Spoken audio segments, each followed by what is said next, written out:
네, 그러면 이어서 다음 질문으로 한번 넘어가겠습니다.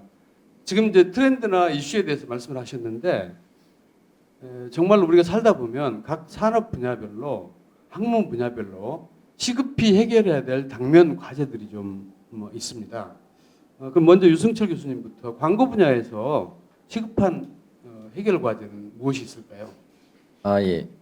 뭐 여러 가지 과제들 상당히 많을 텐데 한 가지만 제가 한번 또 강조하고 싶은 부분은 바로 이 광고 미디어 데이터의 신뢰성 확보라는 부분을 한번 얘기하고 싶습니다. 흔히 우리 역사에서 보면 진시황이 이제 그 황제가 되면서 제일 먼저 한 사업이 도량형의 통일이었다고 전 들었는데요. 사실 광고 미디어 데이터가 이 빅데이터 환경임에도 불구하고 도량형 통일이 안 돼 있습니다. 이게 상당히 심각한 문제인데요.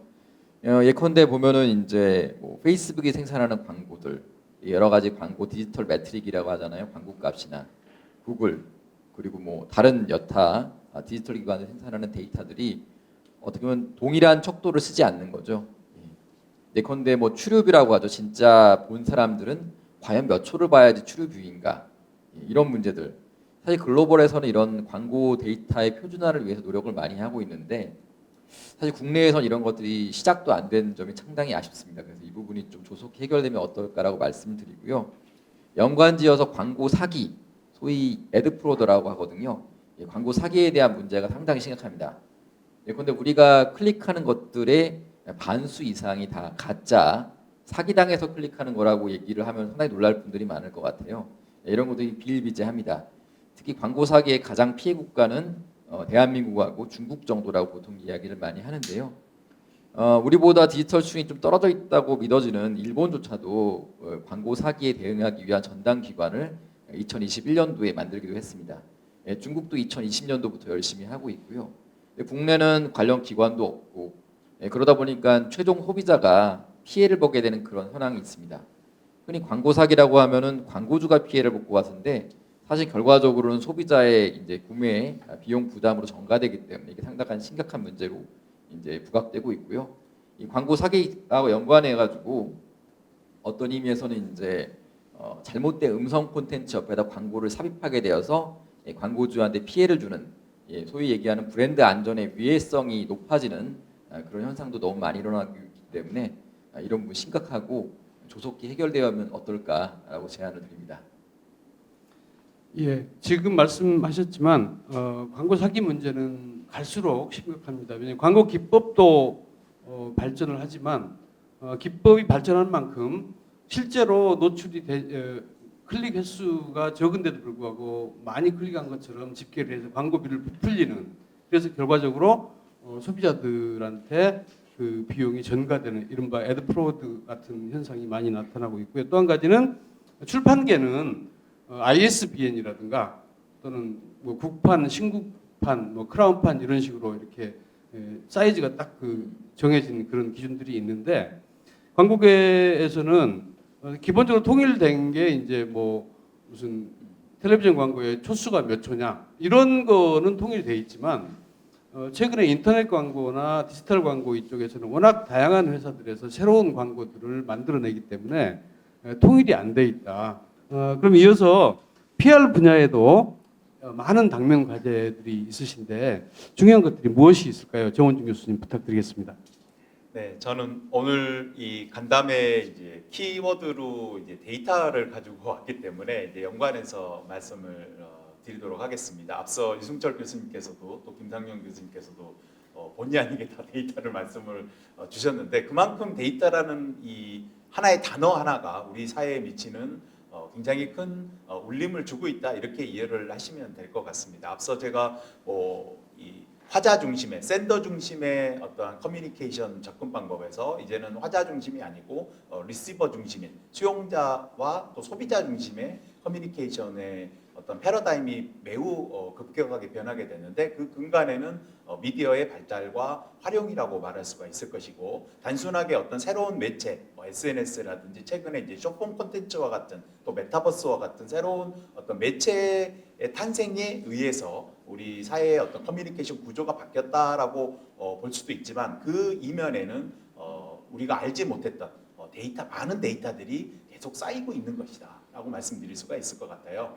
예전에는 뭐 소비자의 어떤 한 제품에 대한 어떤 소비자 만족도, 또 내지는 인지도, 또 내지는 구매 의도 이런 것들을 분석을 하기 위해서 설문이라든지 인터뷰 방식을 사용했다면 이제 그런 거를 좀 고급스럽게 정형화된 데이터라고 봤다면, 지금은 뭐 SNS 앞서 말씀드린 쇼핑 콘텐츠의 어떤 제품을 앞서 말씀드린 광고 사기와 같은, 또 내지는 뭐 유튜브의 뒷광고 뭐 이런 얘기들이 다 좀 일맥상통한 부분이 있는데, 그런 데이터들이 이제 정형화되어 있지 않은 데이터, 뭐 반정형, 비정형 데이터들이 사실은 쌓여 있고, 이런 데이터들을 이제 분석을 해서 실무에 활용할 수 있는 그런 부분들이 이제 트렌드라고 간단하게 말씀드렸는데, 사실은 이제 2020년도부터 시작된 어떤 정부의 데이터 3법, 그다음에 마이 데이터 뭐 이런 용어들을 아마 들어보셨을 것 같은데요. 결국에는 저는 개인적으로 이렇게 생각을 합니다. 광고와 PR과 마케팅 영역이 사회과학 영역에서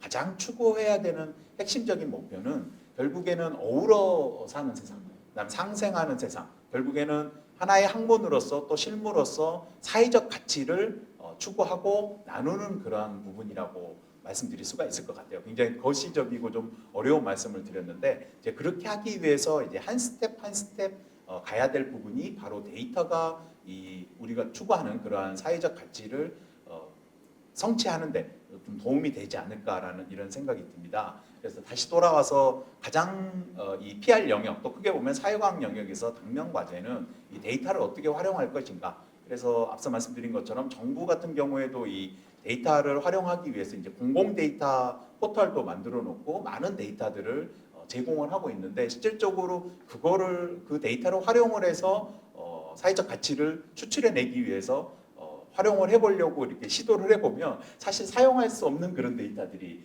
굉장히 많이 존재하고 있다는 거죠. 그러니까 데이터 자체는 이 포털 사이트에 존재하고 있는데, 그거를 어떻게 활용할까라고 데이터를 소위 말해서 이제 크롤링을 해와서 활용하려고 한다면 사실은 상당히 좀 정리가 안 돼 있는 그런 부분들이 많이 있습니다. 앞서 말씀하셨던 이 유승철 교수님의 이제 설명을 제가 조금 부가적으로 말씀을 하자면, 그러니까 나이가 한 살 한 살 먹는 거와, 그 다음에 TV를 1시간 동안 보는 거와, 그 다음에 시청률이 1% 있는 거는, 그러니까 이 데이터 상에서는 다 일자로 표시가 되는 거지만 사실은 그 일 속에 포함되어 있는 의미는 매우 다르다는 거죠. 그거는 이 단순하게 정량화할 수 없는 이런 부분인데, 단순하게 데이터를 그냥 모아놓고 이 플랫폼에다가 업로드를 시켜놨을 뿐이지 이걸 어떻게 활용해야 될 것인가, 이런 정리들이 거의 안 되고 있는 부분들이 많기 때문에 이런 부분에 대한 좀 고심이 굉장히 더 필요하지 않을까라는 이런 생각이 듭니다.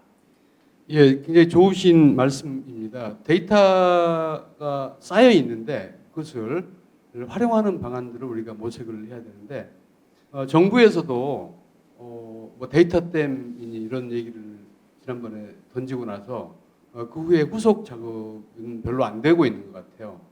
댐에 쌓아놓기만 하면, 가둬놓기만 뭐 하겠습니까? 그걸 자꾸 댐이 방류를 하듯이 물을 흘려서 사용하듯이 그렇게 해야 되는데, 그래서 요약하면 저는 그거를 데이터 인사이트를 찾는 것이 중요하다. 데이터에 대한 통찰력을 찾아서 잘 활용할 수 있는 방안. 정 교수님이 빅데이터 분석 전문가이신데 직접 한번 그런 것들을 좀 사회를 위해서 좋은 제안을 해주셨으면 좋겠습니다.